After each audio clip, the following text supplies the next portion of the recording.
de la sociedad y la universidad no es menos. Entonces el feminismo nos permite combatir estas actitudes y llegar a una igualdad.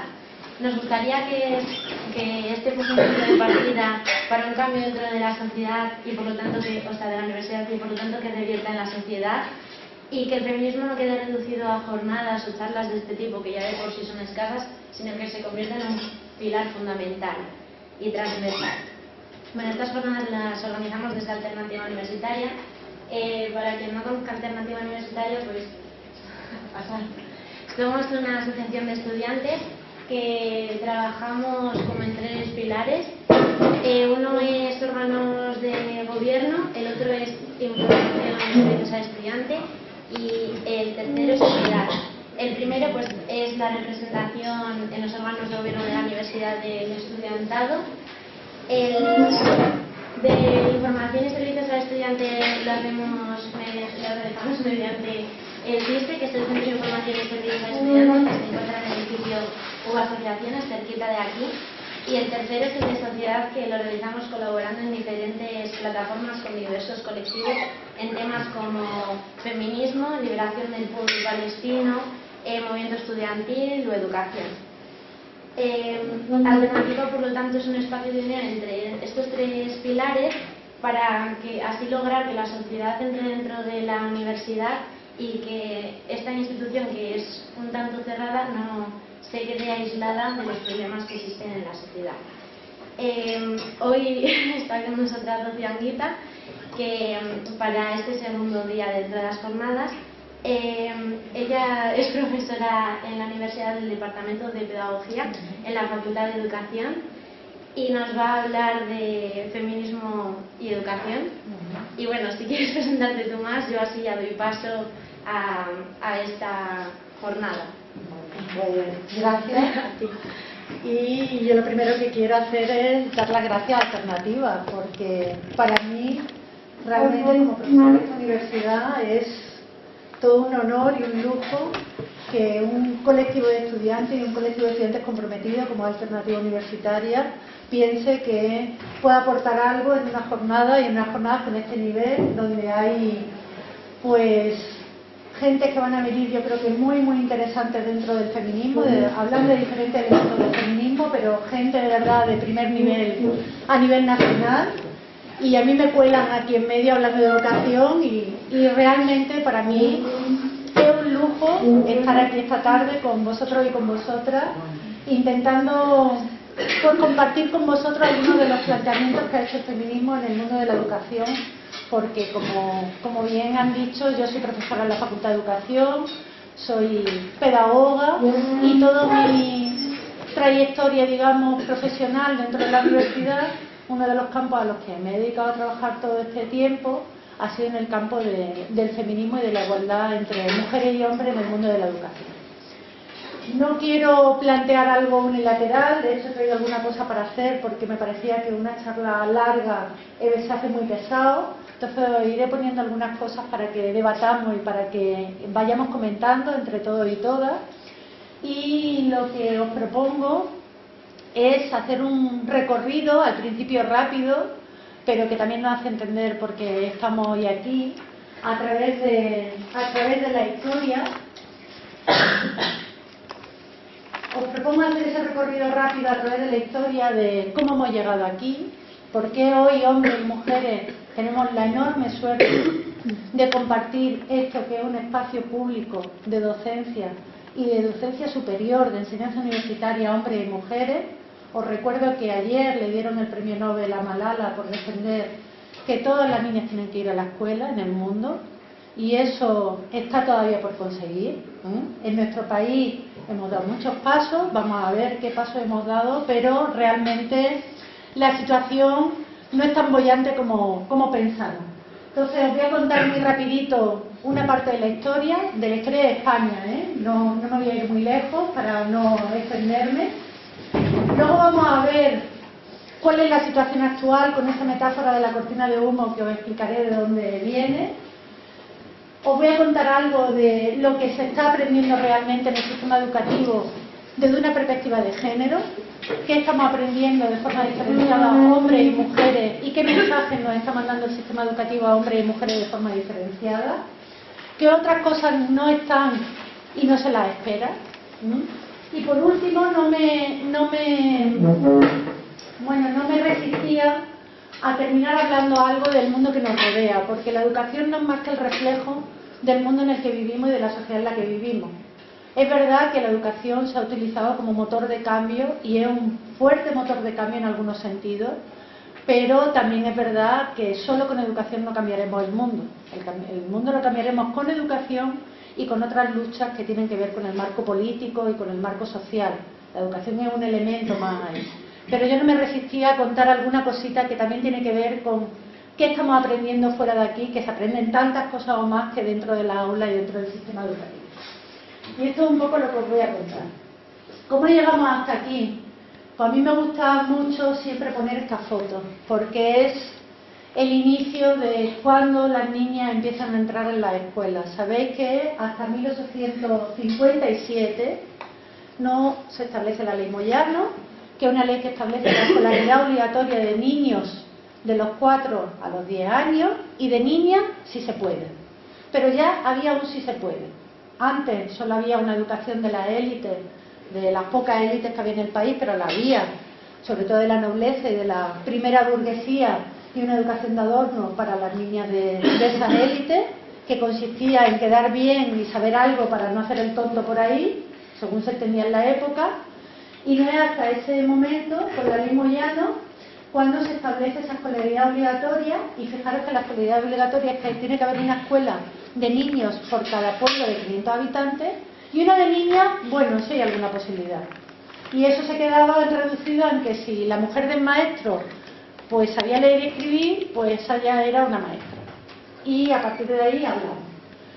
Desde luego la educación, el objetivo de la educación para las niñas siempre era pues el que fuese adelante, adelante, es que fuesen buenas madres y esposas y poco más. Es decir, la educación de las niñas no estaba centrada en hacer niñas sabias.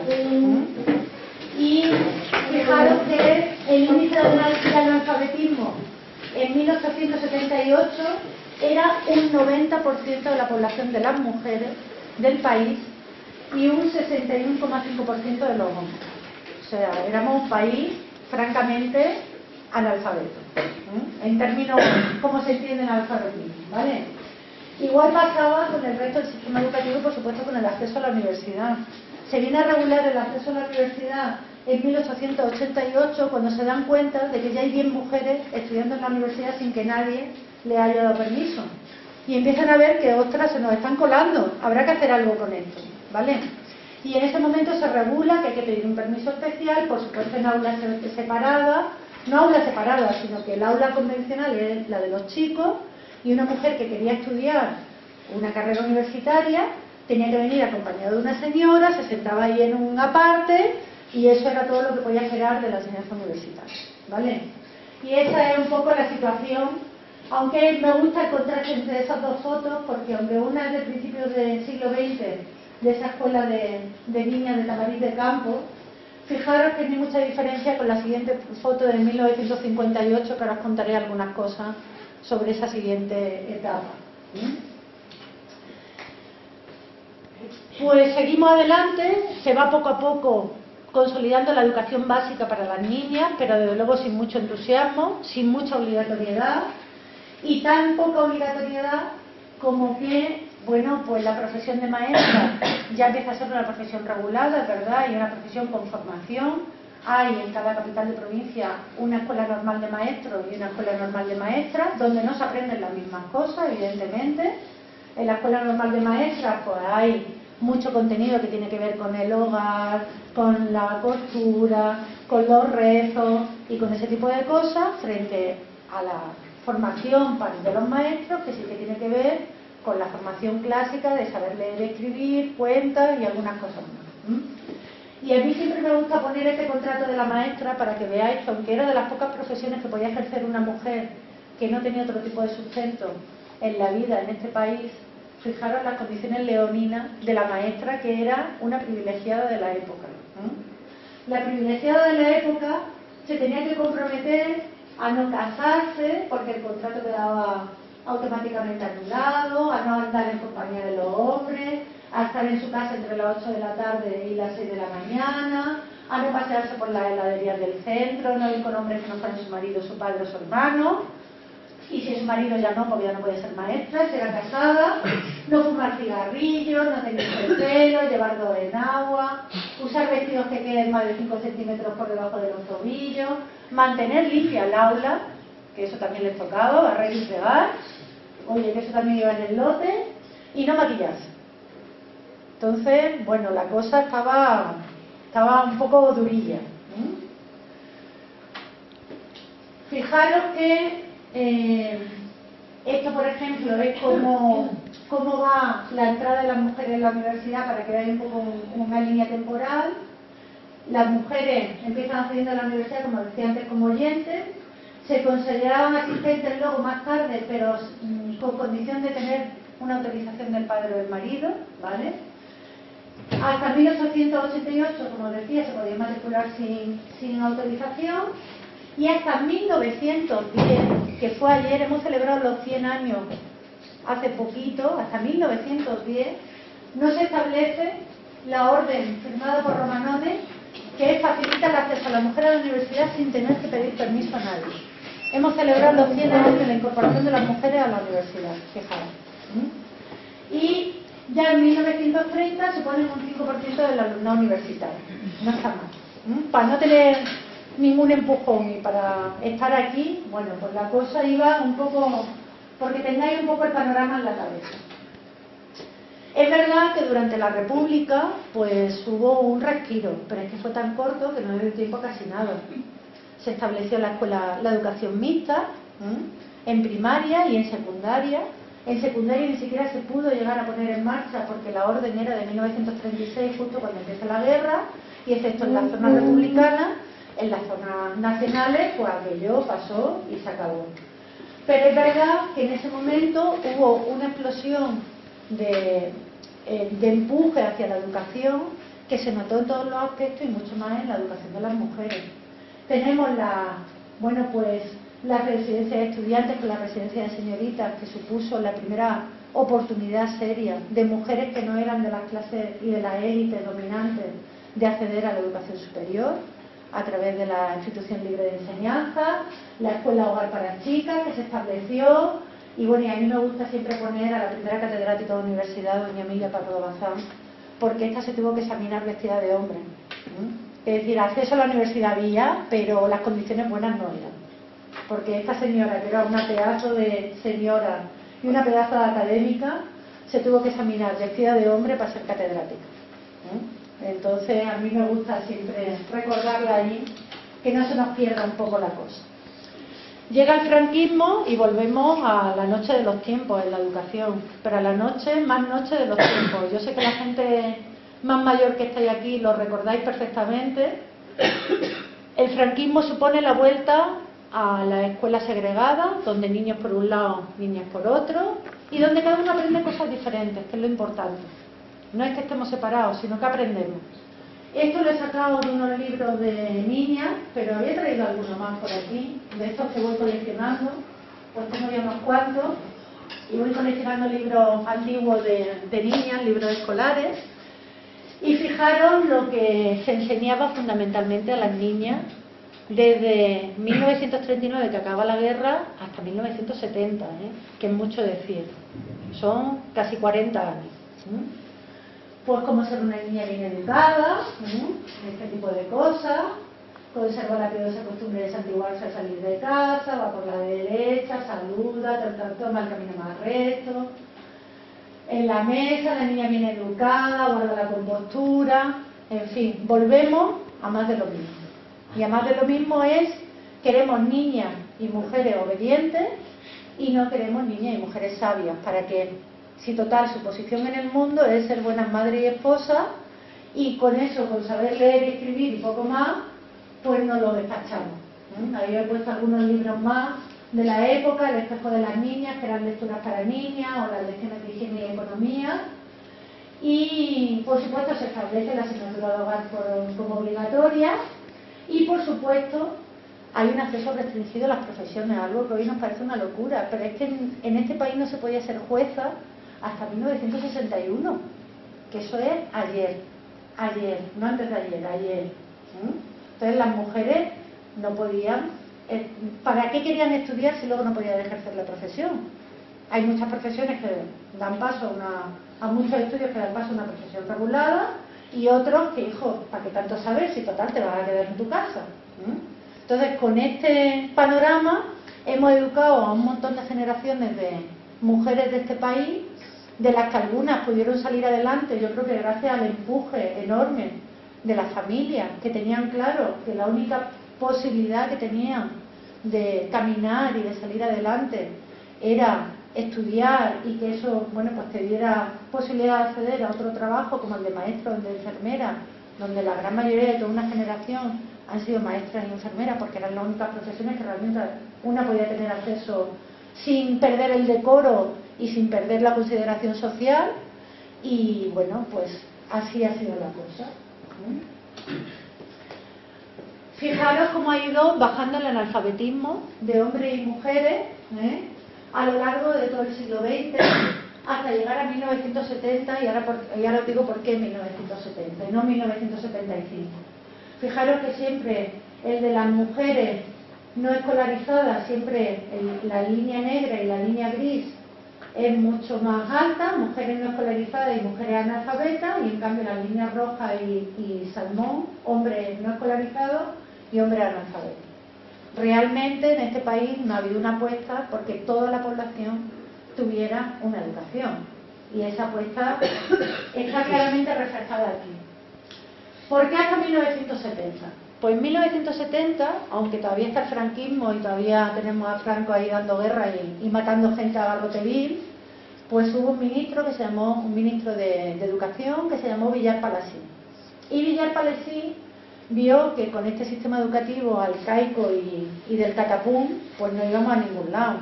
Es decir, que es que ya ni nuestro sistema productivo nos daba para tener este sistema educativo tan rancio y tan oscuro, ¿no? Entonces él hace una ley de educación, la Ley General de Educación, y la Ley General de Educación supuso una revolución en dos sentidos. Uno, establece la escuela mixta como la escuela estándar, una escuela donde niños y niñas están juntos. Ya se acabó eso de la escuela de niños y la escuela de niñas. Aquí todavía nos quedan varios ejemplos de escuelas antiguas. Hay una en la Vitoria, ¿cómo se llama la de la Vitoria? No, Alcajalén es otra cosa, esa es moderna. Yo estoy hablando de un edificio escolar que todavía tiene el letrero de entrada de niños y entrada de niños. El Gonzalo de Córdoba, que está en la Vitoria, todavía tiene, si os fijáis, tiene las dos puertas, de niños y de niñas. Bueno, pues esta ley establece que los niños y las niñas van juntos a la escuela, a las mismas aulas. Primera gran revolución. Segunda gran revolución, todos vamos a aprender el mismo currículum, todos vamos a aprender las mismas asignaturas. Y sacaba, por ejemplo, el tema de la economía doméstica y de la división, bueno, pues esa división que había de asignaturas solo para mujeres y asignaturas solo para hombres. Desaparece también la formación del espíritu nacional, carne de guerra, que era puro adoctrinamiento del franquismo a la nueva generación. ¿Alguna de los que estáis aquí recordáis en qué tipo de escuela estudió vuestra madre? ¿O en qué tipo de escuela estudiasteis vosotras? Porque esto fue en 1970, pero entre que se puso en marcha y no, la cosa duró. No, esto no fue de un día para otro. De un día para otro la escuela no hace así, flash. ¿A que sí? No sé, yo por ejemplo, lo que tú estás diciendo del año 70, yo empecé a ejercer como maestra en el año 75, 76, me parece, y vamos, yo hasta, no sé hasta qué año, claro, yo trabajo en colegio concertado. Pero es otro cantar. Claro. Podemos que hasta que tuve niños en clase, pasaron muchísimos años, muchísimos. En el sistema público, a partir del 75-76, justo coincidiendo también con la muerte de Franco, es cuando se empiezan a hacer los centros públicos mixtos. Pero tardó su tiempo, ¿eh? No fue de un día para otro, hubo zonas en que la cosa fue más rápida y zonas en las que menos. Yo, por ejemplo, hice primero y segundo de primaria segregado en la escuela pública, pero a partir de tercero ya, y eso sería el año 74. Ya estuve siempre en la escuela mixta, pero yo creo que dependía mucho de zonas, ¿eh? Y desde luego la concertada, como entonces era privada, de verdad, los colegios de cura y monjas eran realmente centros privados, no concertados como hoy los conocemos, sostenidos con fondos públicos, pues esos colegios siguieron haciendo enseñanza solo para niños o enseñanza solo para niñas durante todos los años 80, ¿eh? Hasta que el PSOE no establece los conciertos con estas escuelas, eso no cambia. Y hasta que la LOCSE no impone que si tú quieres ser una escuela concertada, tienes que hacer educación mixta. Y eso lo impuso la LOCSE en este país. Y si no, ahí hubieran seguido a su aire. Esto que se puso además, pues que todos los aspectos de discriminación que más se ven, que más se oyen, pues eso de niñas para allá, niños para acá, los hombres blancos, los otros negros, todos esos aspectos se empiezan a limar y cada vez se ven menos. Pero también supone que hay otro tipo de elementos que tienen que ver con el currículum oculto, que es lo que estamos aprendiendo a pesar del profesor y a pesar de la asignatura, que están aquí y que no se han tocado. Y ahora veremos a ver un poco qué ha pasado. ¿Vale? La cortina de humo. ¿Qué quiero decir con esta metáfora de la cortina de humo? La cortina de humo es que, si os fijáis, las mujeres hemos tomado el sistema educativo por asalto, ¿eh? Y hemos ganado, vamos ganando este viaje.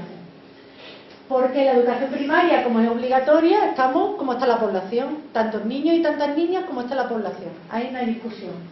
En la educación secundaria ya hay un poquito de abandono escolar y ya las mujeres empezamos a ser mayoritarias. Pero es que si nos pasamos ya al bachillerato, la FP menos, pero la FP de grado superior más y la universidad, fijaros qué cifras estas son del 2000, la última datos que sacó el Instituto de la Mujer del 2013, porque si no es muy difícil conseguir datos agregados del sistema educativo español. Hay que entrar al IMI y hacer 20.000 cosas para conseguir los datos de hombres y mujeres por el sistema educativo. Entonces el Instituto de la Mujer todo el año da alguna estadística y estas son del año 2013, pero claro, van con retraso, porque siempre hay un par de años anteriores. Pero yo creo que nos vale. Fijaros que hemos tomado por asalto el sistema educativo. Pero esto no significa que nos vaya muy bien.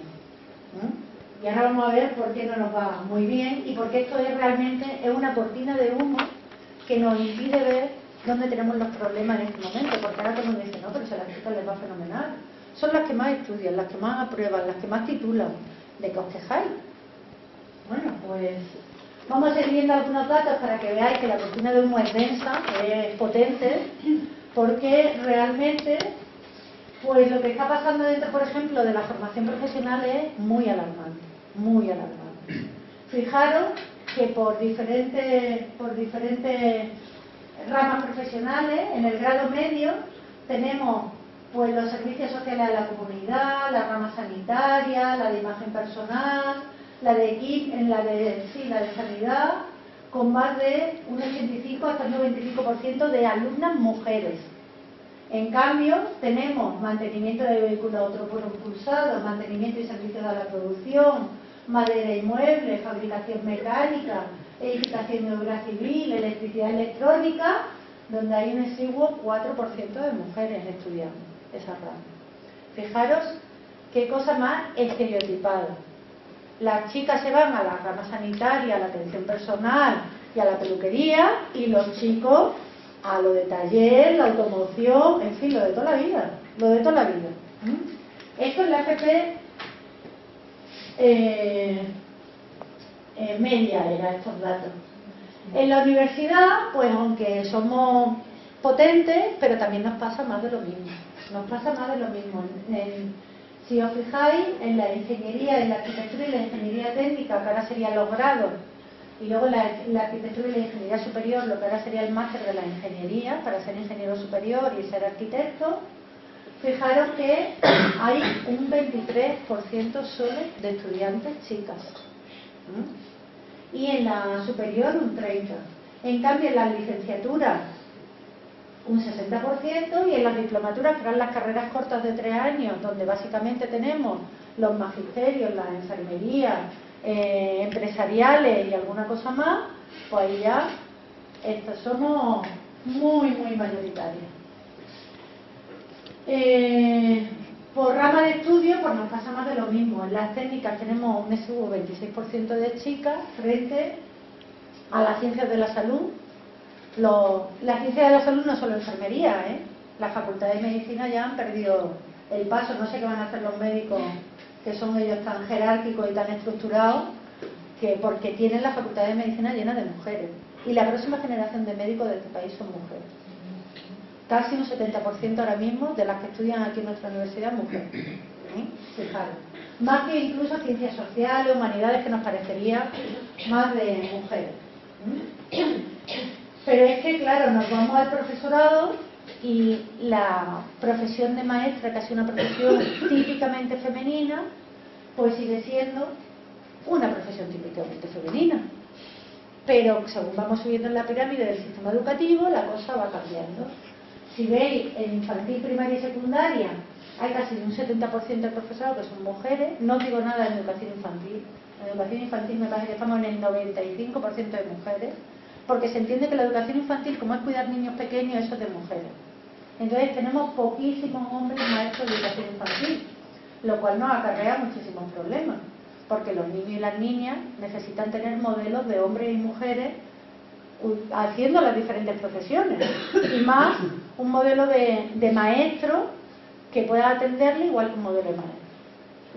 En la enseñanza de régimen especial estamos so-so, porque ahí está todo lo que tiene que ver con la FP, pero también con otro tipo de enseñanza. Entonces ahí está la cosa más equilibrada. En la educación de adultos, que básicamente son maestros y maestras quienes la imparten, volvemos a ser mayoritarias mujeres. Y en la universidad pues estamos en un 39%. Y no sé si subiendo. La verdad es que estamos bastante estancados. Bastante estancados. Y si vemos además cómo estamos repartidas las mujeres profesoras en la universidad, pues ya para morir por Dios y por la patria. Porque somos muchísimas las que entramos por abajo, las contratadas, las que entramos por los niveles de abajo para ir haciendo carrera académica, ayudantes, contratadas y tal. Pero luego, cuando ya hay que llegar arriba, cuando hay que llegar a funcionaria, que es a profesora titular, ya es solo el 30%, y si ya hay que llegar a jefe, pues solo un 16%. En nuestra universidad menos, Aquí las catedráticas hay que buscarlas con lupa. ¿Por qué? Pues porque ahí hace falta hacer otro tipo de cosas a las que las mujeres tenemos un potente techo de cristal y no llegamos de ninguna manera. ¿Qué es lo que pasa con esta cortina de humo? ¿Por qué yo defiendo esa metáfora de la cortina de humo? Pues porque una cosa son las materias que se imparten en el sistema educativo y otra cosa es lo que terminamos aprendiendo aquí todos los días.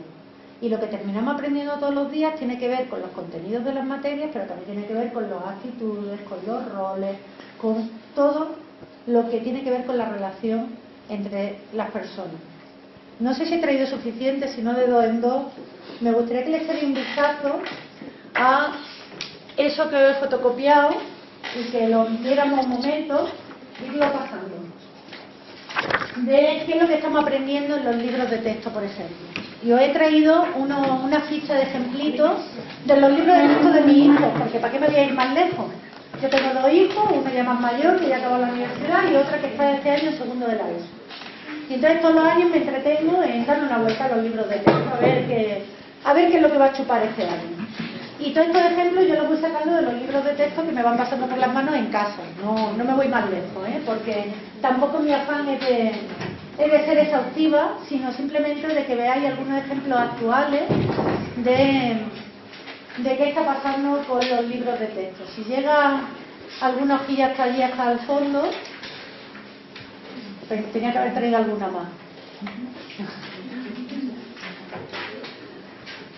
Fijaros que os he puesto un primer ejemplo de un libro de conocimiento del medio, que ya no se va a llamar así a partir de este curso, pero es el libro de Ciencias Sociales y Naturales. En esta parte era una parte de historia, de un texto de ¿qué? ¿De tercero de primaria? No, de sexto de primaria. De sexto de primaria, este libro de hace 2 años. Leer ese texto y echarle un vistazo, a ver qué dice ese texto sobre la sociedad, cómo estaba compuesta la sociedad medieval, era eso, ¿no? Están explicando eso a los niños y a las niñas.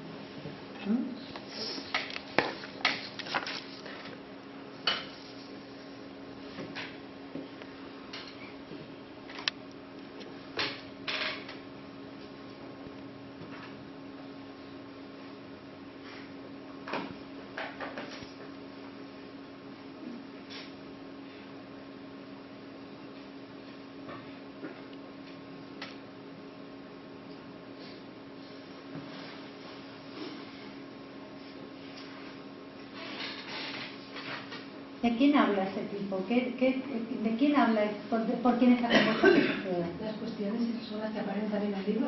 No, esas las pongo yo. No llegamos a tarde. No. Esas son mías. ¿Quién nos falta ahí? Las mujeres. ¿De quién habla? ¿De qué colectivos sociales habla? De diferentes tipos de hombres, clérigos, soldados, los nobles, los otros, los campesinos. ¿Y las mujeres? En su casa. En su casa, efectivamente. Fijaros. Hola, buenas tardes, adelante. ¿Qué más os llama la atención de ese texto? Faltan también más colectivos sociales, ¿no? Estos serían los medios bajos, pueden habrá también más clases bajas, supongo que faltarán ahí, pero faltan todas las que digan por arriba. Y faltan más cosas, faltan más colectivos sociales, además de las mujeres todas. Ya la mitad no están ahí. ¿Y qué más colectivos sociales faltan? Los niños y las niñas. Los niños y las niñas, por ejemplo. ¿Dónde están los niños y las niñas? Que no existían. Se criaban por esporas o algo. No sabemos dónde están los niños y las niñas. ¿Y qué otro colectivo social falta? Los ancianos y las ancianas. No llegaban muy... Es verdad que la longevidad no era como la de ahora, no había tantos ancianos y ancianas, pero los había. Lo que pasa es que estaban definidos en otro tope de edad y con otras funciones, pero había ancianos y ancianas. ¿Y dónde están en ese texto? Fijaros que un texto que demuestra muy bien que es... Permíteme que te diga una cosa. Sí. A mí me parece que la pregunta que estás haciendo es un poco tramposa. Y A te ver. digo por qué. Venga. Vamos a ver, aquí están diciendo sí, la sociedad, pero en realidad a los que se están refiriendo es a los clérigos que tienen una función de enseñar, pero en ningún momento dice a quién enseña. Los artesanos que tienen un trabajo que realizar y los campesinos que tienen otro trabajo que realizar. Pero en ningún momento dicen nada de si solo enseñan a los hombres, o sea, con todo lo que dices yo estoy de acuerdo, o sea, no me equivoquéis en mi forma de pensar, pero a mí me parece que esa pregunta es un poco tramposa. No es que no enseñen a los hombres, es que si yo no me estoy refiriendo a quién enseña. Si eso es irrelevante al caso que nos ocupa. No, pero al decirlo de los niños... ya. No, lo que es irrelevante, lo que os quiero hacer ver es que estamos explicando a unos niños y unas niñas de sexto de primaria con un libro actual, no un libro del catapum, uno de los que está todavía rodando por nuestras aulas, cómo era una sociedad española del siglo no sé cuánto. Y para explicar cómo es la sociedad española de ese momento, te arrean esta definición. Y si tú ves en esta definición, nos faltan un montón de colectivos sociales, y además de ese montón de colectivos sociales, la mitad de todos los que había ahí que eran mujeres. Además, y eso tiene que ver con una visión androcéntrica del mundo, que es lo que permite que hoy todavía tengamos que estar aquí hablando de mujeres y de educación. Una visión del hombre dominante, occidental, blanco, de clase media, católico, y con una determinada visión del mundo, que solo reconoce a sus propios iguales. Y todo lo que se salga de ese canon que son todos esos colectivos sociales, pues no existen. Y Santas Pascuas no es de Dios. Y esa es la visión con la que hemos venido trabajando hasta hoy. Y la visión con la que seguimos trabajando. Esa mentalidad patriarcal que construye esa visión del mundo desde mi visión de poder y desde mi visión como hombre central y como sujeto social, ¿vale? Entonces, claro, esa explicación te deja fuera a todo el mundo. Todo lo que no cuadre con eso, fuera. Pero es que el problema es que esto mi hija se lo aprendió de memoria para echarlo en un examen. Si no, no hubiera superado el sexto de primaria. Mi hija y mi hijo, da igual. Todos los que pasan por ahí se lo aprenden. Pero vamos a cosas un poco más ascéticas. Es la historia de también. Sí, pero es que fijaros los ejemplos de la siguiente editorial de más abajo, que son otras, que por eso he cogido varias editoriales para que veáis que es verdad que unas son más católicas que otras, pero ninguna está muy espabilada. Una cosa más ascética, las matemáticas, que podéis decir, bueno, enseñar a contar, sumar y restar no puede tener sesgo de género, porque sumar 2 y 2, pues eso no va a ningún lado.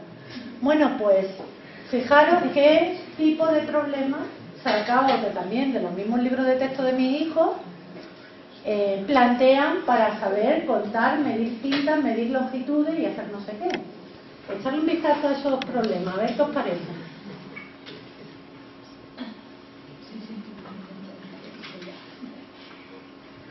Eso que estaba que dejaba así traducido me parece interesante. La historia de las editoriales de enseñanza también en este país. O sea, ¿qué historia tienen detrás muchas veces? ¿No? Por eso lo que se y a mí me suena que hay algunas que tienen. Hombre, hay editoriales vinculadas históricamente. Tener en cuenta que la Iglesia Católica en este país, en el mundo de la enseñanza, tiene un peso específico muy potente.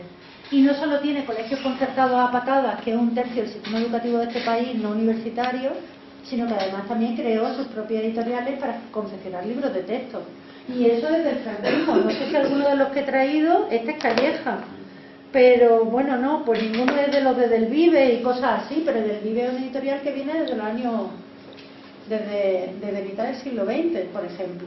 Y son editoriales que hay diferencia en los libros de texto, hay diferencia. Pero ninguna fina. El problema es que yo puedo esperar que una editorial de la Iglesia Católica pues no sea especialmente cuidadosa con la igualdad de hombres y mujeres, pero otras editoriales como Santillana del Grupo Prisa, pues ¿qué queréis que os diga? Pues esperaría otras cosas que no las hay tampoco, como estáis comprobando, ¿no? Es decir, que no es solo un problema ideológico en el sentido estricto, va más allá. El problema del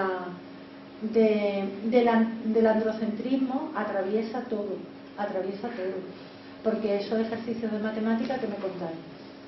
¿Por qué Concha va a hacer un collar y el otro va a hacer un no sé qué? Bueno, ¿cuál? Cada uno lo que debe. Cada uno lo que debe. Pero esto es lo que al final están aprendiendo nuestros niños y nuestras niñas, que aprenden por imitación y que aprenden por modelado. Entonces al final, si un niño está oyendo todo el rato que tú lo que tienes que hacer es jugar al fútbol y jugar a los cromos, pues jugar al fútbol y a los cromos, y el problema es que el que se sale del estereotipo es un desgraciado. Pero los niños y las niñas, todos. El niño o la niña que se sale del estereotipo de ser niño y de ser niña es un desgraciado. Porque no tiene hueco en nuestro sistema. Y por supuesto, bueno, pues pasan todas estas cosas en los libros de texto. La ausencia de las mujeres es clamorosa, parece que no hemos hecho nada hasta el siglo XXI. No hemos tenido enormes científicas, enormes lingüistas. Quisiera yo que alguien de lengua se acordara de María Moliner, así para variar un poco, que es una señora que hizo un diccionario a huevo durante 30 años, que jamás lo ha hecho nadie en este país. Bueno, pues nadie se acuerda de esa señora. Y como esos ejemplos, lo que pasa es que están ocultos y como no los conocemos mucho, pues pensamos no las hay. Bueno, pues sí las hay, pero están ocultos. Entonces los libros de texto no están contribuyendo ni a saber qué hemos aportado las mujeres a la historia de la humanidad, que hemos aportado y mucho, ni por supuesto a definir las personas y las acciones que hacemos hoy, como esos ejemplos de los ejercicios de matemáticas, que hacemos hoy en nuestra vida cotidiana. Porque si hoy le dijéramos que los hombres y las mujeres hacemos cosas diferentes, pues ya empezamos a poner un caminito diferente. Pero eso tampoco se hace. Y en el lenguaje, pues hay un tomate que no lo encuentre, porque el que lo quiere hacer algo la lía porque lo hace sin criterio. ¿Qué otras cosas se aprenden? Pues se aprende muchísimo en el recreo. El recreo, que es un espacio escolar no estructurado y donde dejamos a los niños que allá se maten. En la primaria menos, porque hay cierto control, incluso hay colegios que se ocupan de hacer juego y de hacer otro tipo de actividades, pero en general son espacios libres de juego. Lo que está pasando es esto: entráis a cualquier patio de colegio y está colonizado totalmente por el campo de fútbol. El campo de fútbol lo ocupa todo. Y luego quedan extremos alrededor del campo de fútbol. Campo de fútbol para chicos. Claro, el campo de fútbol mayoritariamente para chicos. Algunas chicas se atreven a jugar al fútbol, pocas. Marimachos. Marimacho y chicaza. Todavía hoy. Todavía.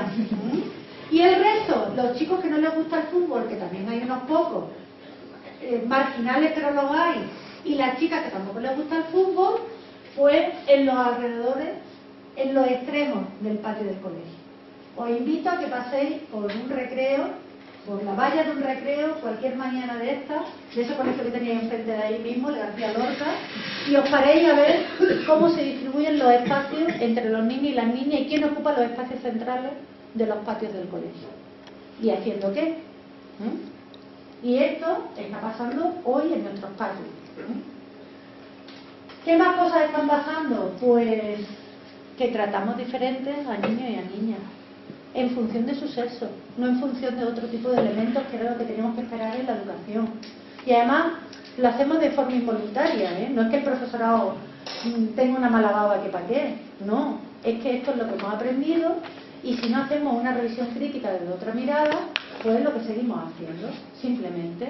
Entonces, a los niños, pues siempre le decimos que jolín, que es que son más movidos, que es que son más agresivos, más violentos, pero eso sí, los niños tienen un buen corazón y son brutotes pero sanos.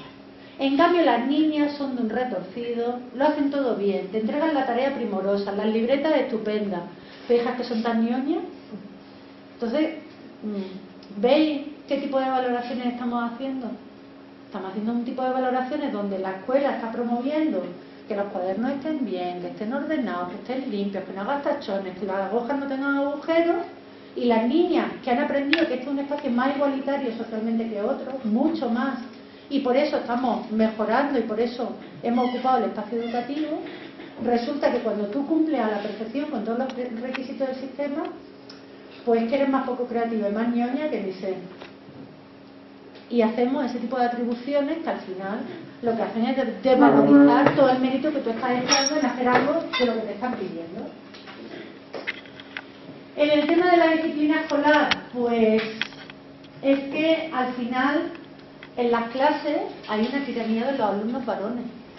Y esto está constatado con empiria, ¿eh? Esto está constatado con investigación, no es una otra, no. Aquí hay investigación, además investigación muy seria, hecha en las aulas durante bastante tiempo. ¿Qué es lo que está pasando? Que los chicos ocupan el espacio público. Y esto es un espacio público, este aula es un espacio público. Y ellos tienen claro que esto es suyo. Y que por tanto yo puedo ocupar este espacio y puedo hablar y puedo gritar y además puedo llamar la atención de la profe para que me atienda a mí en vez de a otro y ocupo todo ese tiempo y ese espacio de este espacio público compartido entre todos y todas. Con lo cual al final un profe cuando tiene a 3 sentados ahí al fondo que no paran de darle guerra, pues se pliega un poco a las movidas que quieren montar para mantener la paz y que aquello vaya adelante de alguna manera, porque si no te tiras todo el día llamándole la atención a aquellos 3 que te están montando bulla mañana, tarde y noche. Las niñas que no quieren atender en clase se sientan, no hablan y no dicen ni punto. Y ahí están, no harán, pero tampoco dan guerra, en términos generales. En cambio, los niños, como esto es un espacio que yo puedo ocupar, pues voy, lo ocupo, doy guerra y marco el carácter de las clases. Y eso está pasando hoy en día en nuestras escuelas, en nuestras aulas de primaria y de secundaria, ¿no? Pero cada vez más. Además, las diferentes recriminaciones son diferentes si eres un chico o una chica. En fin, los comentarios sexistas pasan totalmente desapercibidos en los grupos mixtos, y nadie se pone a ello y dice hasta aquí hemos llegado, esto no se puede decir o esto no se puede hacer. Y al final, pues ellos están ocupando ese espacio público del aula y ocupándolo así, ¿no? Hay, por supuesto, mucho más apoyo verbal.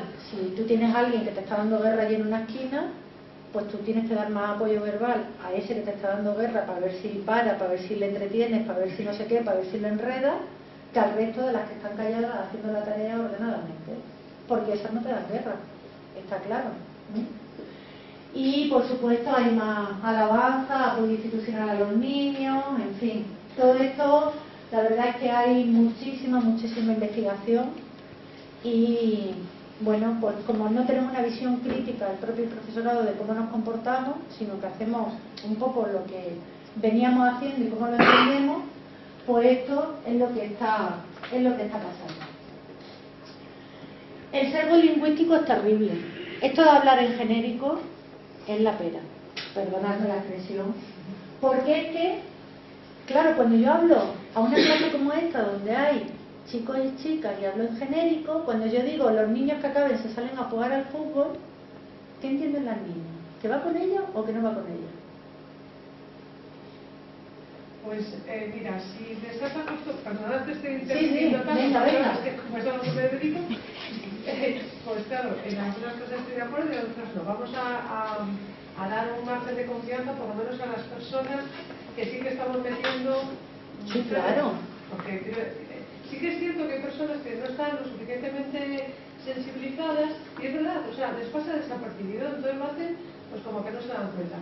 Pero realmente ahora a los niños y a las niñas que tú les has enseñado a decir niños y niñas, lo que pasa es verdad que no estás las 5 horas diciendo niños, niñas, niños, niñas, niños, niñas, pues cuando tú dices niños, las niñas es que te dicen, ¿y las niñas?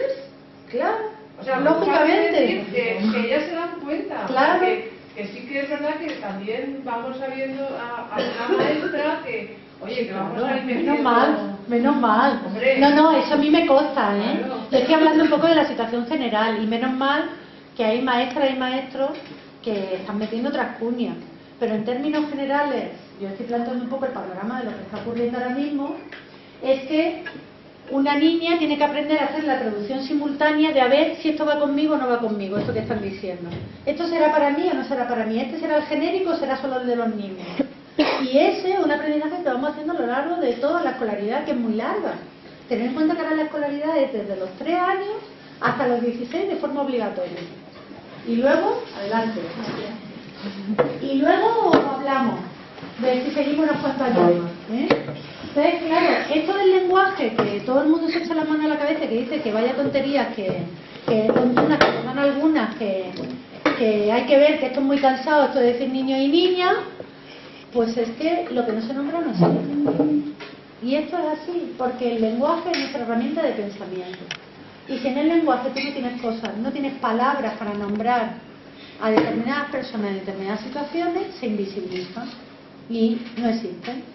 Entonces, claro, los niños y las niñas, excepto honrosas excepciones que las hay y cada vez más, afortunadamente, pues van aprendiendo a traducir ese lenguaje que no saben muy bien si las nombra, si no las nombra, si es para ella, si no es para ella. Dios mío, ¿qué estará pasando aquí? ¿Esto irá para mí o no irá para mí? Y entonces muchas veces, como tú dices, te preguntan, ¿y las niñas? ¿Qué hacemos? Porque ya no saben más dónde se llegan en medio de este lío. Porque el genérico realmente es un genérico masculino. Y es un genérico que no nos incluye a todos y a todas. Y eso pues se está aprendiendo también en la aula. ¿Qué cosas digo yo que ni existen ni se aprenden en la aula? ¿Qué cosas no hemos dejado atrás en este proceso? En este proceso no hemos dejado atrás cosas muy, muy importantes. Tan importantes como la educación afectivo-sexual. Todo lo que tiene que ver con la construcción de los afectos, con la construcción de la personalidad, con cómo manejar las emociones, la orientación sexual de los niños y las niñas y de los adolescentes. Todo eso está fuera de la escuela ahora mismo. Y no tiene viso de volver. Con la LOMCE, desde luego, ninguno. Si quedaba algún resquicio por algún lado, la LOMCE se la ha terminado de cargar. Y ahora mismo esto no tiene viso ni de que se pueda trabajar en algún momento. Hoy salía un artículo referente a esto en ¿Ah, sí? el periódico. Mira. Que decían que claro, que al cargárselo de ciudadanía, pues que se habían cargado todas estas cosas y que el gobierno quería volver a retomar o ver en qué asignatura o cómo metían pues el tema por lo menos de la igualdad de oportunidades, porque se había dado cuenta de que era importante. Claro, llega ahora que estamos a finales de este año, que tenemos mogollón de víctimas de violencia de género, y parece ser que los otros años es como que no hubiéramos tenido ninguna, cuando también hemos tenido un buen número de mujeres. Claro, el problema asesinadas. es, por un lado, no aprendemos cómo manejar nuestros afectos, nuestras emociones, nuestras relaciones, cómo manejar nuestro propio cuerpo y nuestra sexualidad, que sigue siendo, el tema de la sexualidad sigue siendo un tema tabú en las aulas, en este país, y cuanto más pequeño más tabú, es una cosa impresionante, y eso tiene un doble efecto terrible,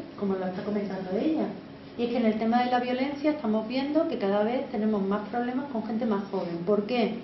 Porque parte de ese aprendizaje afectivo sexual tiene que ver también con el aprendizaje de la igualdad y de las relaciones igualitarias entre hombres y mujeres, y mientras no hagamos ese aprendizaje, el tema de la violencia seguirá campando por su respeto, y cada vez en colectivos de personas más jóvenes. Porque si no tienes una formación de por qué yo, siendo hombre, no puedo mandarle a la de al lado y no la puedo controlar mañana, tarde y noche, y yo no soy su amo, pues esto no se arregla.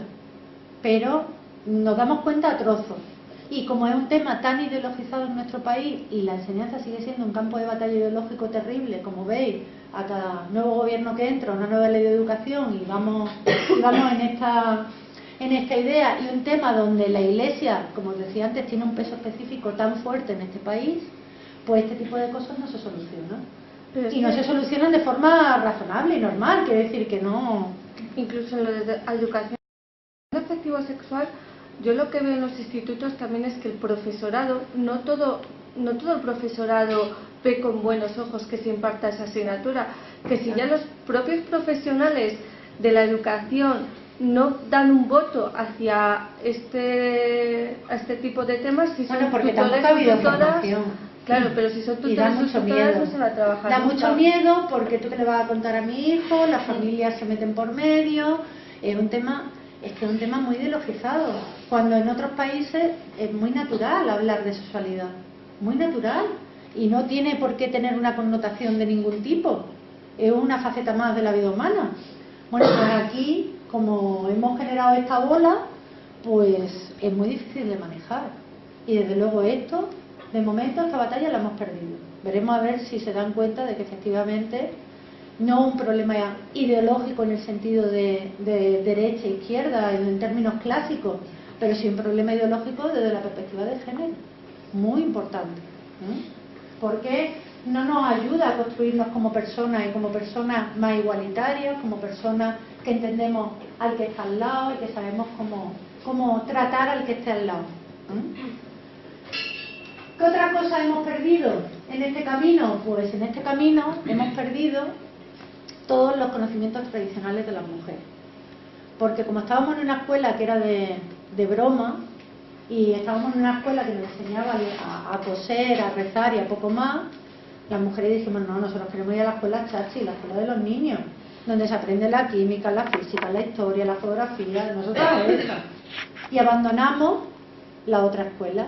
Pero en ese proceso donde todos y todas nos juntamos en un aula, se perdieron todos los saberes que tradicionalmente eran saberes de mujeres y que se han quedado fuera del currículum y fuera del sistema educativo. Entonces no sabemos todo lo que tiene que ver con el cuidado de las personas, pero es que tampoco sabemos coser, planchar, hacer un huevo frito, cosas que irremediablemente para cualquier persona autónoma necesita saber, porque es que con 18 o 20 años que uno se marcha de casa, necesita tener una serie de conocimientos para poderse automantener y no depender de nadie, por mera supervivencia y autonomía, no por nada más. Es verdad que uno se puede saber hacer un huevo frito o ser como el del Masterchef, vale, pues entre eso tiene que haber una cosa intermedia donde nos podamos poner todos los días una comida sana y saludable en la mesa sin que nos cueste un dineral o lo tengamos que comer en la calle.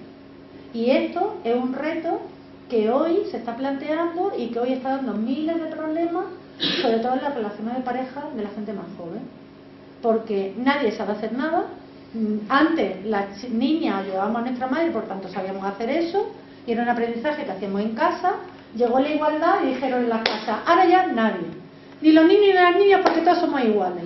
Entonces las tareas domésticas han vuelto a las madres y algunos padres voluntariosos que se van sumando al tema, y los niños y las niñas los tenemos como marqueses. Entonces ni la escuela les enseña esto, ni las familias tampoco se lo enseñan. Y estamos en un punto donde, bueno, pues vamos a tener muchos problemas, pero muchos problemas de autonomía personal.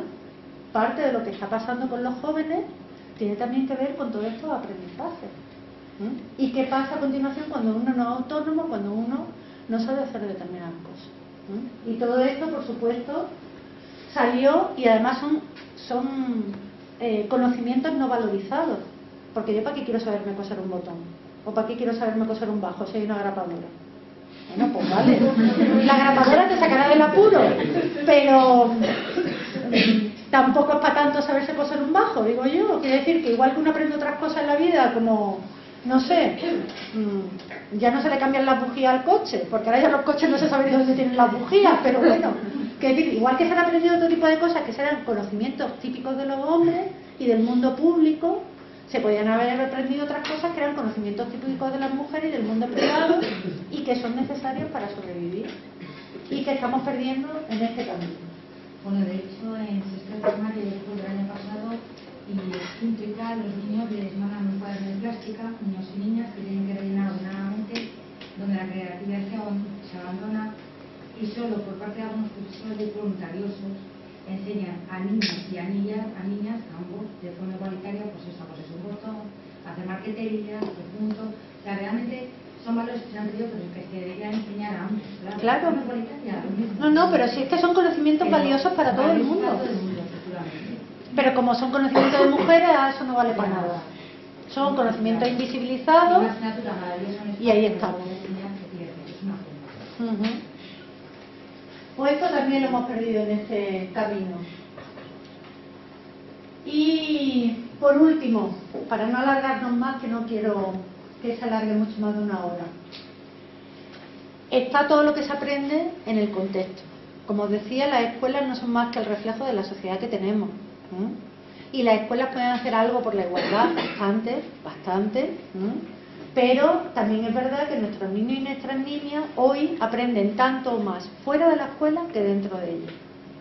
En la escuela están 5 horas diarias, fuera de ella están el resto del día, pero además fuera de ella están expuestos a un montón de estímulos que vienen por otros sitios súper potentes que tienen que ver con la televisión, con las tecnologías y con otro tipo de cosas que le están mandando también un montón de mensajes y un montón de aprendizaje de qué es lo que aprendemos. Y ahí lo que vemos es que, aunque uno nace sexuado y uno nace de un sexo, o masculino o femenino, pero el aprender a ser chico o chica se aprende a lo largo de la vida. Y esto es así. Esto es tal cual. Lo que pasa es que si desde el día cero en que tú naces, si eres chica te ponen unos pendientes y si eres chico te dicen ¡qué niño más mono! Pues ya vamos mal. Porque ya le estamos mandando mensajes de tú cómo tienes que ser y yo qué es lo que espero de ti. Y eso se va aprendiendo a lo largo del tiempo. Además, los modelos parentales, los modelos de familia, aunque las familias han evolucionado mucho, ciertamente, desde 40 años aquí han evolucionado muchísimo, pero todavía nos queda mucho que avanzar. Hay familias un poco más igualitarias, pero hay familias donde las mujeres son las que hacen casi todo lo que tiene que ver con los trabajos reproductivos y con el mantenimiento de la casa y con las comidas y con las limpiezas y con el cuidado de los niños y las niñas y con el cuidado de la gente mayor que tenemos alrededor y de los enfermos y de todo lo que tenemos alrededor, y donde los hombres pues todavía están lejos de ese papel. Y eso los niños y las niñas lo van aprendiendo, y lo van aprendiendo porque ver todos los días lo mismo y dicen, no, yo como mi padre y yo como mi madre, y eso lo vamos aprendiendo. Así que me gustaría que viéramos, es muy cortito, me parece que son 3 minutos o así este vídeo, pero a mí me gusta mucho. 8 minutitos.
¿qué es lo que veis ahí? ¿Qué es lo que se ve ahí?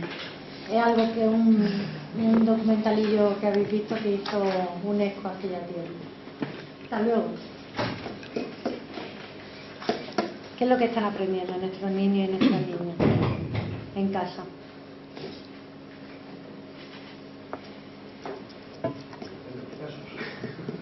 Efectivamente. Ahí. Si la familia es más igualitaria y hay un reparto de tareas y hay una corresponsabilidad, pues eso se aprende. Y si no, también se aprende. El problema es que todos aprenden. Y el problema es que en la familia no estamos trabajando con ellas para que esto de que, como ya llegó la igualdad, pues enseñemos a nuestros niños y nuestras niñas qué tipo de cosas son importantes y cómo tienen que ser nuestras relaciones familiares y nuestras relaciones de pareja. Y esto es parte también de lo que hablamos antes del tema de la violencia. No es otra cosa. Es si yo me siento al rey de mi casa y pienso que todo el mundo tiene que estar alrededor mía, y si esto no se ocurre, pues ya verás tú cómo mando yo, pues podemos acabar en cualquier sitio.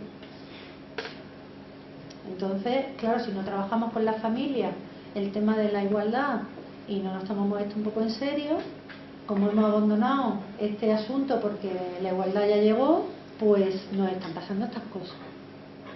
Y es muy difícil que la escuela trabaje los temas de igualdad por un lado si en casa no se trabajan igual, porque al final eso genera un montón de contradicciones. Y al final los niños y las niñas las resuelven para sobrevivir lo mejor que pueden, como no puede ser de otra manera, que para eso están, para vivir. Entonces, parte de lo que nos está pasando pues tiene que ver con esto. Y bueno, pues efectivamente seguimos construyendo las identidades a lo largo de nuestra infancia, a lo largo de nuestra juventud, pues en claves masculina y femenina de forma tradicional, donde la identidad masculina se relaciona con el poder, el dominio, la independencia y la fuerza pública, y la esfera femenina y la identidad femenina como si fuese un grupo minoritario y en comparación siempre con el modelo que son los hombres. Esto que habíamos visto antes de la lectura de los esclavos, los campesinos, lo otro y lo otro, bueno, pues que ellos son la medida del mundo. Y si los hombres son la medida del mundo, tú te construyes comparándote siempre con esa medida. Y claro, esa construcción de la identidad también nos lleva a tener muchos problemas. Pero es que hay otras cosas que también estamos aprendiendo, como os decía, ya para acabar, que tiene que ver con todo el mundo que nos rodea y que tiene que ver con la tecnología, con los medios de comunicación, con todo eso. Y ahora que estamos ya en campaña de Navidad, pues invito a que le echéis un vistazo a cualquier canal que tiene anuncios en horas relativamente infantiles y echarle un vistazo a ver cómo van los anuncios de juguetes de este año. Que de verdad, que es que esto no tiene remedio ni Dios que se lo ponga. De verdad, a mí me da desesperación ya. Me da desesperación. Os he puesto aquí algunos porque, claro, lo de los niños y las niñas y la publicidad es muy grave.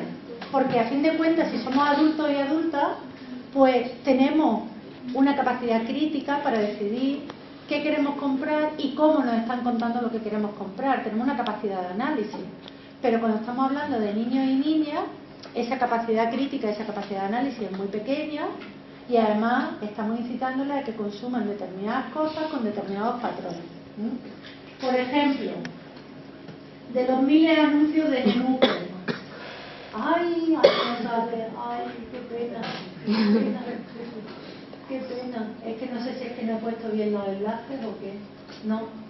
Es que no lo tenía que haber puesto de otra manera. Bueno, pues os invito a que veáis algunos anuncios de juguetes de esta campaña para que veáis a qué queremos que jueguen los niños, a qué queremos que jueguen las niñas, con qué colores, con qué cosas, los muñecos para las niñas, los coches para los niños, y esto es más de lo de toda la vida. Y no salimos de esto. Pero para que no os vayáis muy lejos, cualquier folleto de juguetes que lleva a casa de los grandes almacenes, del Carrefour, del Corte Inglés, todos tienen un folleto de esos gordos además, de 200 páginas, a todo color. Y vais viendo de qué colores son las diferentes secciones. Y es que lo del rosa y el azul es la pera. Parecería mentira que llevemos 40 años diciendo lo del rosa y el azul y seguimos al rosa y al azul. El rosa todo lo que tiene que ver con las cocinitas, las muñecas y no sé qué. El azul todo lo que tiene que ver con los Madelman, que ahora no sé cómo se llaman, que se llamarán los monstruos no sé qué, que ya me he perdido. Con los coches, con las bicicletas y para niños. Y es que es terrible, es terrible. Pero es que luego de adultos, pues seguimos aprendiendo más de lo mismo. En cualquier franja horaria que veáis la tele y veáis anuncios de televisión, vais a ver que es que esa división sexual del trabajo se sigue produciendo en todos los niveles. Entonces las chicas, aunque vayamos a trabajar, tenemos que estar monas de la muerte porque si no, no valemos ni un duro, por buenas que seamos en nuestro trabajo, pero si no vas maqueada a tope, pues es que tú que haces aquí, es que me da rabia, porque es que estos anuncios son buenísimos, el champú del Sushi es buenísimo. Y no se va a poder ver, ¿ves? ¡Ah, sí! Otra solución Sunsilk. Me gustaría presentarte a Eva. ¿Tú no cómo acordáis de él? Con nosotros. Hola, soy Iván. La cafetería no es gran cosa, pero es mucho mejor que tu pelo. ¿Cómo? Y esta es mi secretaria, Ana. Cariño, arréglate el pelo. ¿Tus ojos te están volviendo paranoica? Nuevo Sunsilk, la transformación instantánea en pelo suave y extremadamente liso. Nuevo Sunsilk, alisado fácil. ¿Qué mensaje nos está mandando esto? ¿Qué mensaje nos mandan las mujeres que salimos a trabajar fuera de casa? Que tú ya puedes ser la campeona de tu trabajo, que como no vayas con un pelo para allá y un no sé qué para acá, no vas a triunfar en la oficina, maja. Manda huevo, con perdón. Porque es que ya... al éxito, que es el problema, que las mujeres sobre todo asocian la belleza al éxito. Y los hombres, ¿eh? No, te quiero decir que lo asocian a las mujeres. Sí, sí, sí. Hombre, claro, ellos los primeros. Bueno, sí, claro. Una cosa con respecto al lenguaje. A mí me resulta muy difícil, como a todo el mundo, yo creo lo de incluir los dos géneros cuando hablan, pero por ejemplo me he estado fijando, ¿sí? Mira que no somos capaces de invertir los términos. Y me he estado fijando que tú durante toda la charla dices siempre los niños y las niñas, los hombres y las mujeres. Y bien trabajo, que llevo un entrenamiento de la pera, ¿eh? Y aparecen ahí y siempre el primer ejemplo es el del hombre, o sea, jamás decimos las mujeres y los hombres. Ay, ay, sí, Y los médicos y las enfermeras es el ejemplo típico. O sea, es muy curioso. No, de curioso nada, no es casualidad. ¿Eh? Aquí no hay casualidades sociales. Yo tengo que preguntar continuamente si va a ser niño o niña. Y cada día me digo, niña o niño, pues no. Yo el siguiente paso que tengo que dar, el siguiente reto que me tengo que poner. No, yo en mi trabajo siempre digo, no te importa, te da igual que sea niño o niña, ¿verdad? No, pero tú cuando, no digo en eso, digo en lo que tienes metido en la cabeza. Tú dices a veces, todas las niñas y los niños, o siempre dices los niños y las niñas, los hombres y las mujeres. Entonces digo los mujeres y los hombres. Pero es que eso también aparece en el diccionario. Se supone que el diccionario está por orden de abecedario. La A está antes que la O. Sin embargo, siempre pone niño, barra niña, cuando tendría que aparecer al contrario, niña y luego barra niño. No, pero el problema de los genéricos construidos es masculino. De hecho, la Real Academia acaba de sacar otra nueva versión del diccionario famoso. El diccionario famoso, por más gordo que es, ni que le des con ello, ni que le des con él en la cabeza, se entera. Porque siguen, mira que ya ha habido estudios de verdad sesudos, serios y concienzudos de mujeres lingüistas, que le han dicho a los señores académicos de la lengua de este país que ya está bien de hacer un diccionario en este caso, con definiciones de términos tan sexistas. Y no hay manera de que las quiten del medio. No hay manera. La última versión esa que están vendiendo ahora para la Navidad sigue más de lo mismo. Buscar la palabra zorra y a ver qué os encontráis. A ver qué os encontráis. No es la hembra del zorro. Y así suma y sigue. Y suma y sigue y suma y sigue. Entonces, claro, tenemos un grave problema. Porque el lenguaje es nuestra herramienta de pensamiento. Y si no somos capaces de pensarnos a nosotros y a nosotras mismas, pues imaginaros cómo vamos a cambiar el mundo. Si no somos capaces ni de pensar un mundo en otra clave. Entonces es terrible, ¿eh? Y yo ya te digo que llevo varios años de entrenamiento, porque encima soy profe y estoy todos los días con clases con chicos y chicas y procuro no patinar, pero sigo diciendo chicos y chicas, no chicas y chicos. Todavía me queda, ¿eh? Me queda bastante. Bueno, yo no quería aburrir con más cosas, pero sí que pudiéramos abrir bueno, pues a comentario, a debate, a lo que queráis. Claro, que estáis diciendo, creo que sería interesante buscar términos, si se puede, claro, buscar términos neutros. Sí, hay muchos que sí. Todas y todos acabamos un poco descolocados de por querer ser correcto y tal. Sí hay, y cada vez se van, pero hay el estudiantado, hay otros términos que se empiezan a usar que son más neutros. Tiramos por ahí y buscamos los términos neutros. Igual sería neutro, porque yo cuando voy a hablar con chicos y chicas no se me ocurre un neutro y estoy buscando unas personas. Pero yo voy a una clase y digo, hola persona, no puedo hablar. Hola, simplemente. Hola, simplemente. No tienes por qué decir hola a todos y todas. Hola a todo el mundo. Buenos días y ya va para dirigir a todas las personas. Los que dan charlas que he asistido algunas veces a lo de la renta básica de las iguales, pues ahí siempre utilizan las personas. Claro. Sí. Pero ya había una palabra que hacen desde la masiva afluencia de mujeres a la medicina. Yo me he acordado que hace poco salió un estudio hablando de esto y salió a su vez la reacción del Consejo de Decanos de Medicina. Que son decanos en masculino y no es genérico, ¿eh? Y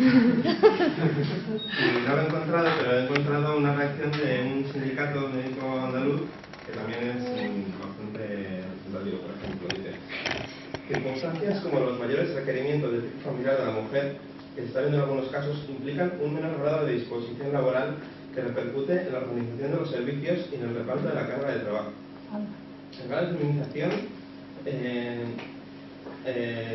supone un problema de hacer compatible el absorbente ejercicio de la medicina con la salud laboral y la vida familiar de las mujeres. O sea, en vez de decir que es algo positivo que las mujeres estén accediendo a la medicina, dicen que es un problema porque va a afectar a los servicios médicos, porque estén en su vida familiar, como si los hombres no tuvieran vida familiar ni cosas que atender en sus casas. Vamos a ver, para un hombre profesional hasta ahora, ser casado era un valor activo, era un valor positivo para las empresas, porque tiene estabilidad, porque no hace el tonto, porque un montón de cosas. Pero ser una mujer casada es un punto negativo, porque saben que efectivamente una mujer casada puede tener hijos e hijas, ¿y quién va a cuidar a esas criaturas? Pues la mujer. Porque nadie se está planteando que las criaturas son de la sociedad. España, que tiene una sociedad tan envejecida, como no nos planteemos en serio la crianza de los niños y las niñas, vamos de culo, porque no tenemos infancia. Pero eso, en vez de ser un problema de Estado y que todo el mundo entienda que es un problema de Estado y que entre todos y entre todas, como en los países nórdicos, tenemos que preocuparnos de la crianza de las criaturas, pues resulta que es un problema de las mujeres. ¿Y qué está pasando con la crisis? Que al final quien más está volviendo a casa sin trabajo son las mujeres, y que cuando se plantea tenemos una criatura, ¿quién se va a quedar con ella el primer tiempo? Pues la que tiene peor sueldo, que suele ser la mujer, no el hombre. Con lo cual están saliendo las mujeres del mercado de trabajo, y en este país con una estructura tan rígida en el mercado de trabajo, pues volver a entrar al mercado de trabajo con 35 años y 2 niños, o con 40 años y 2 niños, pues muy complicado, muy complicado.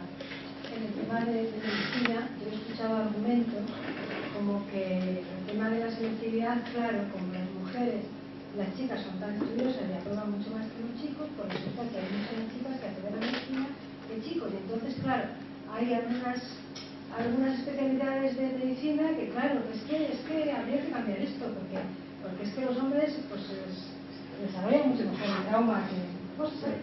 Yo he oído ese argumento, que puede que tenga relación con la salud. Sí, claro. O sea, que la selectividad está haciendo que haya hombres que pueden... Fijaros que lo único que está haciendo el sistema educativo es ser un poquito menos sexista que el resto del sistema social, que todavía lo sigue siendo y mucho. El mundo laboral es ahora mismo salvaje para las mujeres, salvaje. Y en el sistema educativo por lo menos las pruebas son más objetivas, y si tú te sabes algo, sales adelante.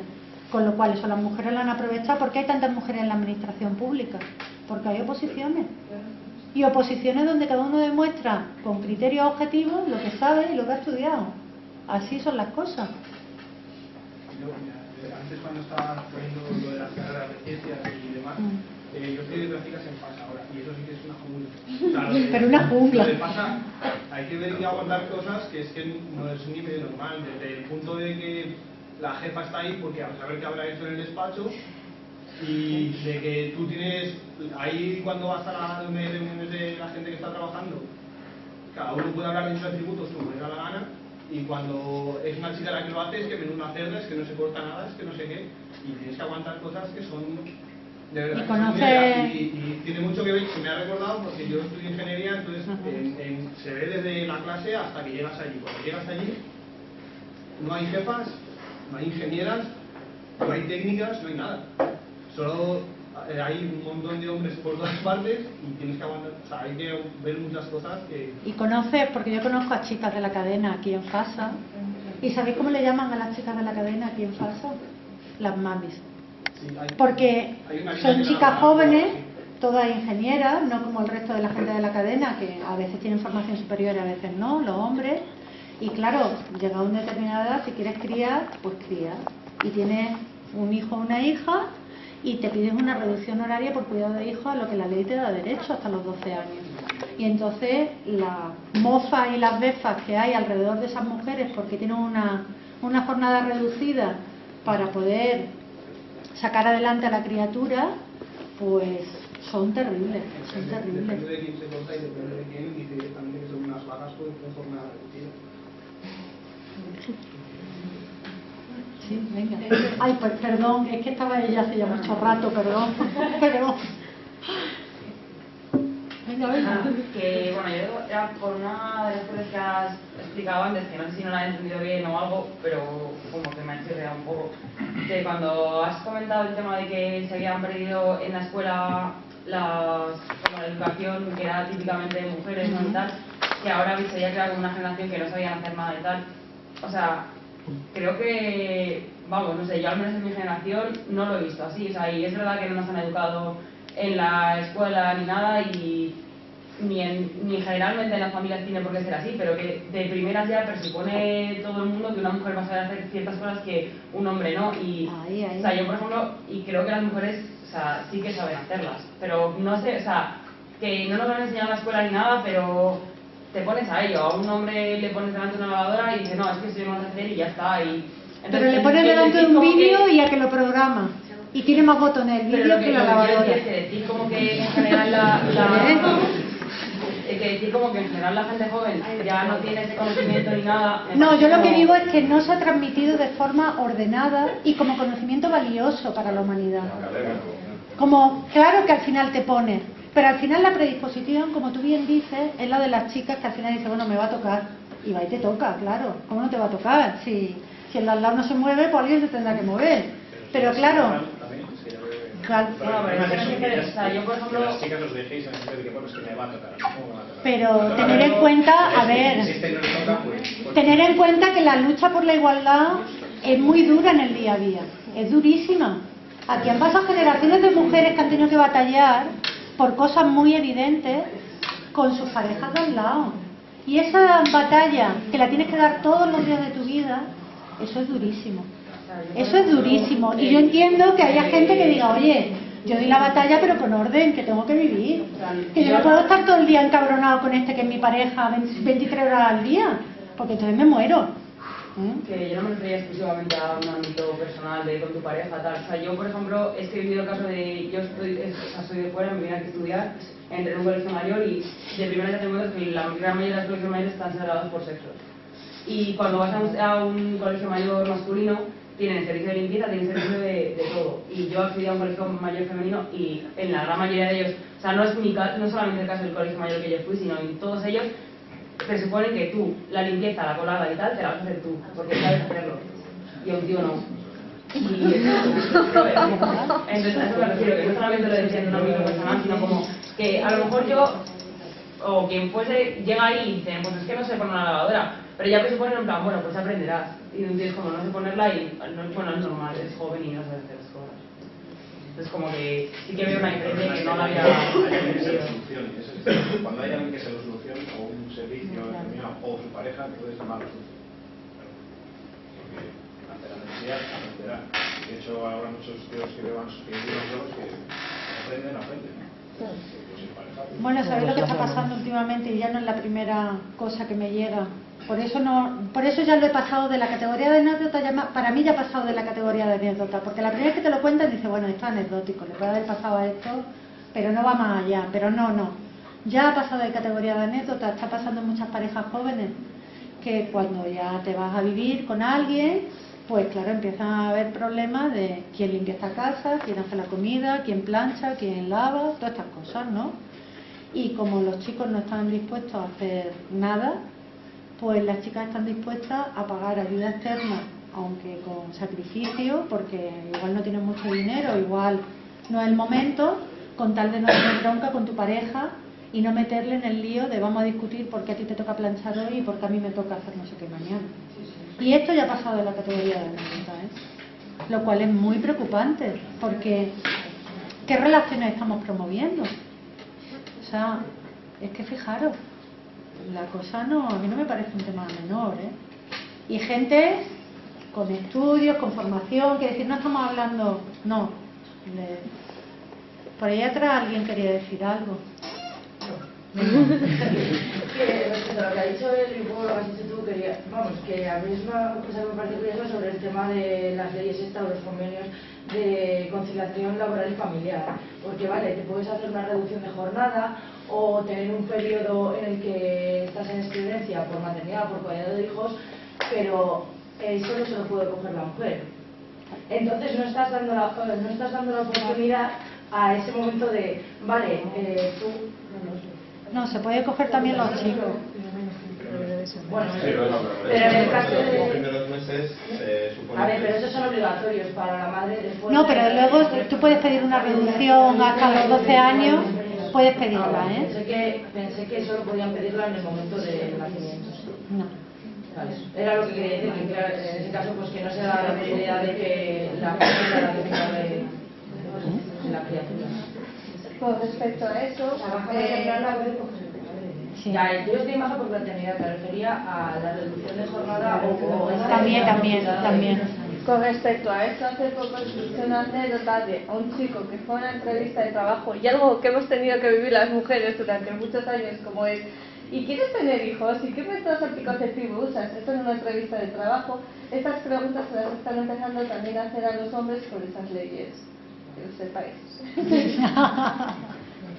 Lo cual, realmente lo que tú has dicho, el mundo laboral es muy salvaje, porque es algo que si la pareja quiere tener hijos e hijas, tiene derecho a ello, y un jefe o una jefa no me lo puede impedir. Entonces, pues bueno, está empezando a haber ese tipo de cosas ahora. Viene bien la colación, es que no me acuerdo del nombre, pero sé que ha habido una señora que tiene un alto cargo, tiene una empresa, y de hecho ella dijo que ella nunca... Sí, hombre, la de la patronal, la catalana, sí, hombre, sí. Y no sé, entre 30 y 40 años, dijo, algo así. Y de hecho ella tiene 5 hijos, o sea, quiero decir que ella ha tenido, o sea, no privilegio, o sea, ha tenido ese derecho a que quiere ser madre y lo ha sido, ¿no?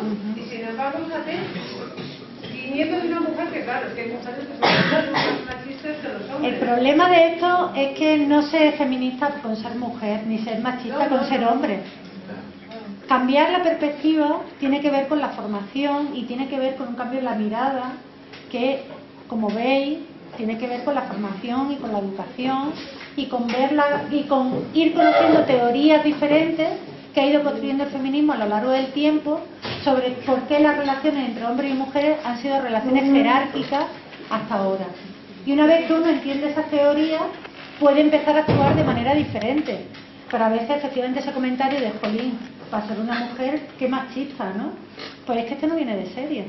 Si viniera de serie el feminismo en las mujeres, estaba esto ya medio solucionado, porque la mitad de la humanidad ya la teníamos ahí convencida. Pero es que esto no viene de serie. El feminismo no deja de ser una teorización sobre cómo funciona la sociedad, que estáis viendo además las jornadas que van a ser en diferentes aspectos sociales, y además me parece que lo habéis planteado muy bien, porque hay cosas muy diferentes, y además el feminismo ni siquiera es una única teoría. En el feminismo, lo bueno que tiene el feminismo es que ha ido construyendo diferentes teorías que algunas conviven incluso hoy unas con otras, a veces en unas partes contradictorias, porque a veces queremos conseguir la igualdad por caminos muy diferentes o por caminos contradictorios, pero eso no impide que el movimiento feminista siga adelante. Y esa es una de sus mayores virtudes, que como teoría social el feminismo tiene muchísimas ramas y muchísimas teorizaciones y se va avanzando en diferentes frentes en paralelo. Y la otra gran virtud que tiene es que el feminismo es un movimiento social. A diferencia de otras muchas teorizaciones sociales, el feminismo nace del movimiento social y sigue estando en el movimiento social, porque necesitamos la práctica concreta, la práctica social, donde estamos dando la batalla. Entonces, eso también hace que sea una teorización muy potente y que no se pasa de fecha, no es una teoría que una vez elaboramos y que ahí quedó. Porque al final tú tienes que explicar todos los días estos nuevos escenarios que nos están saliendo, estas nuevas situaciones que nunca esperamos, de qué nos está pasando a los hombres y a las mujeres y cómo irlas solucionando. Entonces el feminismo sigue generando teoría ahí. Y yo creo que es la gran potencia que tiene como teoría social y realmente como movimiento social que está transformando el mundo. Alguien dijo que la mayor revolución del siglo XXI va a ser silenciosa y va a ser la de las mujeres. Ojalá, ojalá, porque la cosa no está nada fácil. Y no está nada fácil aquí, que somos el mundo avanzado teóricamente, pero he empezado hablando de Malala y de que hay 50 millones de niñas en el mundo que todavía no acceden a la educación y que la educación es su única opción para mejorar en la vida. Y eso todavía nos queda, fijaros si nos queda. Hay niñas que se casan con 8 años en matrimonio forzado y bueno, y no seguimos porque esto es la peor.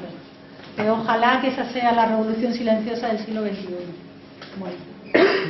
Que referente al que has hablado sobre el feminismo, yo creo que uno de los problemas también que se da dentro del feminismo es que se cree que es algo único de las mujeres y que por el feminismo solo tienen que luchar las mujeres, y si estamos luchando por esa igualdad debemos hacer que también sean partícipes los hombres, tanto como las mujeres. Y en cualquier movimiento feminista que vemos que quienes están ahí suelen ser mujeres, y ver un hombre en algún movimiento feminista se ve. Sí, se ven, pero me refiero mira cómo que... está esta sala, yo estoy súper contenta, estoy súper contenta, pero ¿sabéis qué pasa? Que si las mujeres que hemos avanzado mucho construyendo una teoría social sobre por qué hay un poder y hay una jerarquía entre hombres y mujeres, eso nos ha hecho avanzar muy rápido.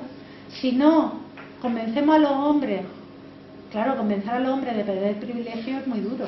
Es muy duro, chicos, es durísimo. Porque decirle al de al lado, oye, que tú que vivías estupendamente, espera que es que ahora esto va de otra manera. Pero es verdad que este cambio no lo haremos las mujeres solas, nunca. Porque al final aquí vivimos hombres y mujeres, con las relaciones que queramos, como queramos, pero hombres y mujeres al final. Y esto funciona así, con todos juntos y todas juntos.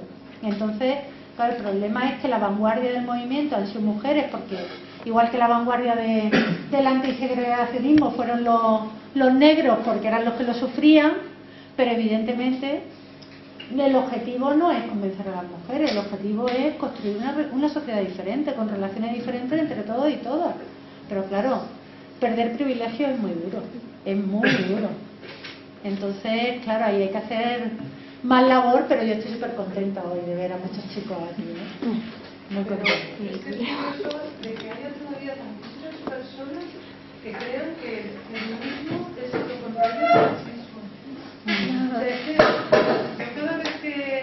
Cada vez que escucho eso, es que te da una pereza, a algunas personas explicarles lo que es el feminismo. O sea, que dices, vamos a ver, que tienes una formación, que te puedes... Pero es que yo creo que hay personas que por ideología o por lo que sea, no quieren saber lo que es.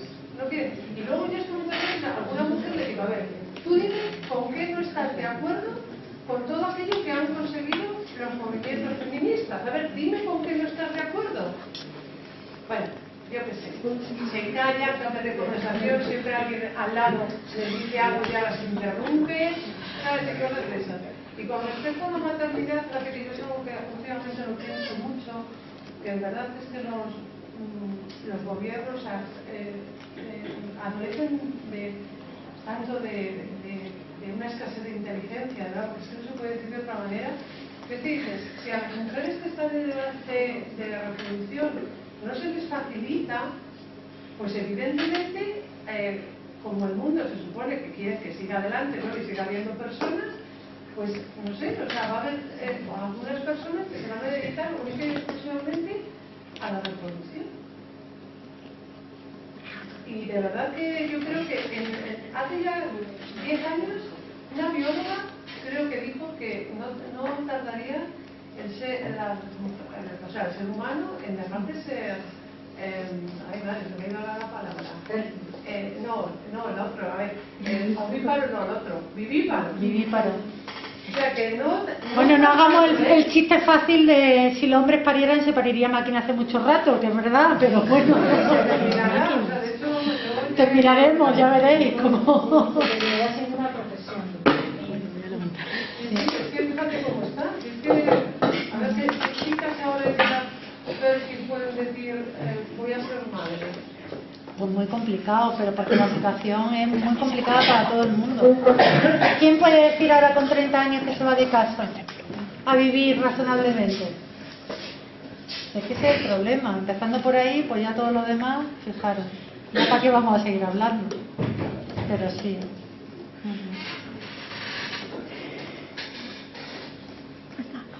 No, yo ya me levantaba porque veo que ya se va acabando esto y para despedirlo, bueno, darte las gracias a ti, los improvisamos un poco con una cesta de productos de Sodepaz. Qué bonito. De la tienda Sodepaz. De comercio. Muchas gracias a ti. Y bueno, daros las gracias por haber asistido y participado y por supuesto invitaros a las demás charlas que tendrán en estas jornadas de lucha social feminismo, que mañana todas serán a las 7 en este aula. Mañana periodismo feminista, vendrá una chica, Andrea de Picara, y nos contará su caso. El lunes 15, aquí está la resistencia trans, resistir y existir, por Alicia Errasti, Irene Escudero Ledesma y el colectivo Transfeminalia. Y el miércoles 17 iba a venir Alicia Puleo para hablar un poco de ecofeminismo. Nos ha dicho que tiene algo, o sea, que no va a poder asistir, pero nos hemos puesto en contacto con una compañera suya, entonces si os interesa, pues estar atentos a las redes y por ahí iremos poniendo la información. Y pues eso, muchas gracias. ¿Para quién? Porque resulta que siempre son los mismos a los que se debe respeto y de pronto parece que aquí hay una guerra y no es ningún invento nuestro. La única salida es crear un cambio radical. Así que basta de delegar nuestra vida en un futuro incierto.